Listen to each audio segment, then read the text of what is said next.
बिस्मिल्लाहिर्रहमानिर्रहीम। अस्सलाम वालेकुम फ्रेंड्स, आप देख रहे हैं वर्ड्स के चैनल में हूँ आपका दोस्त वसीम अदले। चेक करें शदरा कबूतर मार्केट का क्या हाल हो गया है। लो जी, वाह जी वाह, चेक करें पिंजरे सारे पीछे, सारा रास्ता ख़राब, बड़ा मुश्किल है यहाँ आना जाना।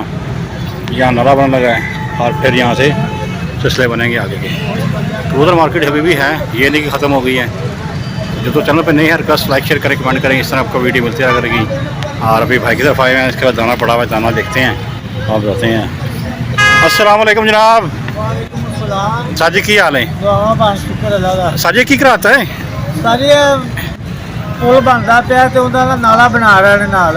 अच्छा, उनकी वजह तो थोड़ी तंगी आई है। ਤੁਹਾਨੂੰ ਕਿੰਨਾ ਪਿੱਛੇ ਕਰਨਗੇ ਹੋਰ? सानू 5 फुट होर पिछा करनगे। अच्छा, बाकी इतने मामला तो सेट हो जाएगा, सही। थोड़े दिन लैणगे। अच्छा अच्छा, सही। ਤੇ ਆਪਣੇ ਦਾਣਾ ਕਿਹੜਾ ਕਿਹੜਾ ਹੈ? अपने को सारे दाना है भाई। ਜਰਾ ਰੇਟ ਦੱਸੋ ਨਾ, ਤੇ ਖੁਰਤੋਂ ਕਿਸ ਤਰ੍ਹਾਂ ਹੈ? उत्तम 220 रुपए। ਤੇ ਇਹ ਤੋਤਾ ਦਾਣਾ ਹੈ ਨਾ? है तोते का दाना 180 रुपए। ਅੱਛਾ, है जवार ਜਵਾਰ 180 रुपए। ਸੁੱਤੀ है 100 रुपए।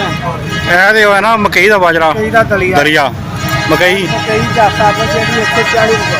140, ਚਨੇ 180, ਗੰਦਮ 130, ਬਾਜਰਾ, 100। ਇਹ ਦਾਣਾ ਮਿਕਸ ਕਬੂਤਰ ਦਾਣਾ 160 रुपए। 160 ਰੁਪਏ ਤੇ ਇਹ ਲਾ 140 रुपए। 140, ये 120 रुपए।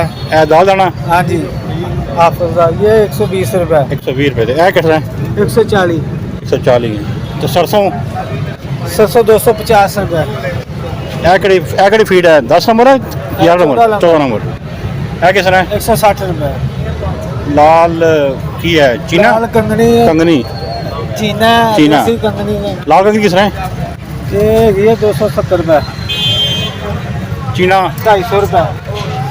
ਮਰੀ ਕੰਗਨੀ, ये भी 270 रुपए। ਸੂਰਜਮੁਖੀ 250। ਥੱਲੇ ਕੀ ਹੈ? थल्ले भी फीड होनी चाहिए। नोट 200 रुपए। 200 ਰੁਪਏ। ਤੇ ਦੁਕਾਨ ਟਾਈਮਿੰਗ ਸ਼ਮਿੰਗ ਕੀ ਹੈ ਆਪਣੀ? अपनी दुकान की टाइमिंग है जी सुबह 7:30 तो रात के 7 बजे तक। ਨੰਬਰ ਸ਼ੰਬਰ 0307 750 3678। ਨਾਂ ਕੀ ਭਾਈ ਦਾ? मोहम्मद शफीक। ਦੁਕਾਨ ਸ਼ਾਨ ਇੱਥੇ ਹੀ ਆਪਣੀ ਹੈ ਹੀ ਅੱਡਾ ਹੈ? हाँ जी, इतने अड्डा ना पीछे दुकान है मार्केट से। ਸਹੀ ਸਹੀ ਮਾਰਕੀਟ ਹੈ। ਲਓ ਜੀ, भी करा देंगे आपका। ਕਾਰਗੋ ਹੋ ਜਾਏਗੀ? हाँ जी, हो जाएगी। ਅੱਛਾ, ਕਾਰਗੋ ਪੂਰੇ ਪਾਕਿਸਤਾਨ 'ਚ ਹੈ? पूरे पाकिस्तान। ਲਓ ਜੀ, ਕਾਰਗੋ ਵੀ ਮੌਜੂਦ ਹੈ। ਦਾਣਾ ਇਸ ਟਾਈਮ ਚਾਹੀਦਾ ਹੈ, ਜਿਸ ਤਰ੍ਹਾਂ ਦਾਣਾ ਪਸੰਦ ਕਰੇ। ਭਾਈ ਦਾ ਨੰਬਰ ਇੱਕ ਵਾਰ ਫਿਰ ਦੱਸ ਦਿਓ ਸ਼ੇਰ ਸ਼ਫੀਕ ਸਾਹਿਬ। 0307 750 3678। 750 3678। चलो ठीक हो गया जनाब, बहुत शुक्रिया जी, अल्लाह हाफिज़। नहीं दोस्तों, किसी किस्म का दाना चाहिए भाई को तो रब्ता कर सकते हैं भाई से। भाई का दाना बड़ा साफ़ सुथरा है, अच्छा दाना है। और अगर किसी ने खुद भी आना तो मसला कोई नहीं है, यहाँ पे आएँ, दाना लें और इंजॉय करें। और मौसम का भी हाल देख लें, हर रोड का हाल बड़ा बुरा हुआ है। बेहतर है कि दाना कार्गो करा लें तो बेहतर ही है।